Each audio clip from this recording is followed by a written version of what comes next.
आदरणीय श्री देवेंद्र फडणवीस जी को उप मुख्यमंत्री महाराष्ट्र आपके संबोधन के लिए।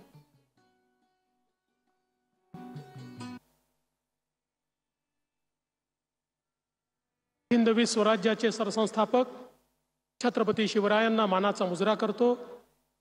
भारतीय राज्यघटनेचे शिल्पकार भारतरत्न डॉक्टर बाबासाहेब आंबेडकर यांना मानवंदना अर्पित करतो। जळगाव जिल्ह्यामध्ये आल्यानंतर आई मुक्ताई आणि बहिणाबाई यांचं देखील या ठिकाणी स्मरण करतो, त्यांना नमन करतो। आणि आज आपल्यामध्ये उपस्थित असलेले अखिल विश्वातील सर्वाधिक लोकप्रिय नेते आणि भारताचे प्रधानमंत्री माननीय मोदीजींचं आमच्या सगळ्या मातृशक्तीच्या वतीनं या ठिकाणी खूप खूप स्वागत करतो। मंचावर उपस्थित असलेले माननीय राज्यपालजी,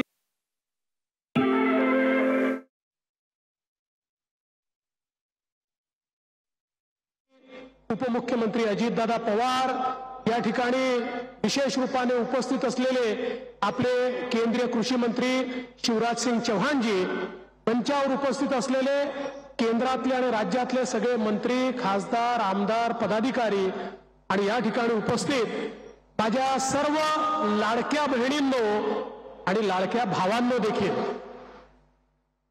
आज अतिशय आनंदाची गोष्ट आहे की लखपती दीदींचं संमेलन हे महाराष्ट्रामध्ये जळगावमध्ये होत आहे आणि जळगावच्या महिलांनी आज संख्येचे सगळे रेकॉर्ड तोडलेले आहेत, म्हणून मी तुमचं अभिनंदन करतो।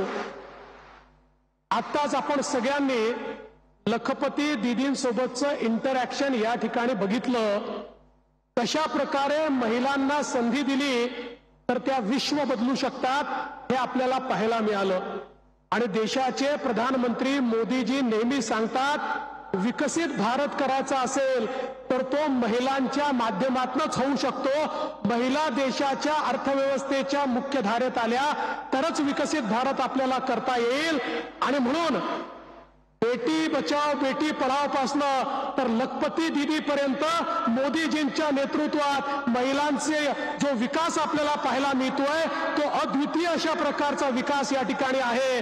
आणि मोदीजींनी तर 2029 पासनं देशाचा कारभारही महिलांनाच देण्याचा निर्णय घेतलेला आहे। त्यामुळे आता नारी शक्तीला कोणी रोखू शकत नाही। मोदीजींच्या आशीर्वादाने महाराष्ट्रामध्ये देखील आपण नारी सन्मानाचे कार्यक्रम सुरू केले। आमच्या मुख्यमंत्र्यांच्या नेतृत्वात लाडकी बहीण योजना असेल किंवा आमच्या मुलींना मोफत शिक्षणाची योजना असेल किंवा अर्ध्या पैशामध्ये एसटीचं तिकीट असेल, गॅस सिलेंडरची योजना असेल, या वेगवेगळ्या योजना या मोदीजींचं जे स्वप्न आहे की या भारताला विकसित भारत करायचा आणि त्याच्यामध्ये महिलांची भागीदारी असली पाहिजे ते पूर्ण करण्याकरता महाराष्ट्र देखील कुठेही मागे राहणार नाही हे मी या निमित्ताने सांगतो।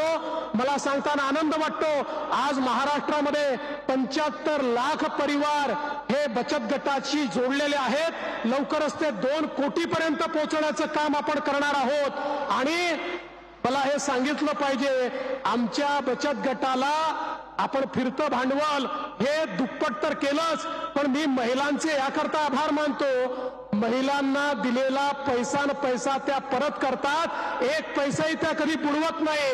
त्यामुळे महिलांकरता काम करण्याकरता सगळ्या बँकाही तयार आहे, सगळ्या सोसायट्याही तयार आहे। आणि म्हणून मी तुमचं अतिशय मनापासून या ठिकाणी अभिनंदन करतो। आज खरं म्हणजे या जळगाव जिल्ह्यात आलो आहोत। आज आपल्याकरता काल एक दुःखद प्रसंग देखील घडला। नेपाळमध्ये आपल्या जिल्ह्यातल्या काही नागरिकांचा एका दुर्घटनेत मृत्यू झाला। मी त्या सर्व नागरिकांना या ठिकाणी श्रद्धांजली देखील अर्पण करतो आणि त्यांच्या परिवाराला सांगू इच्छितो की आम्ही त्यांच्या दुःखामध्ये या ठिकाणी सहभागी आहोत। मी जाता जाता एक अजून चांगली बातमी जळगाव जिल्ह्याकरता देतो।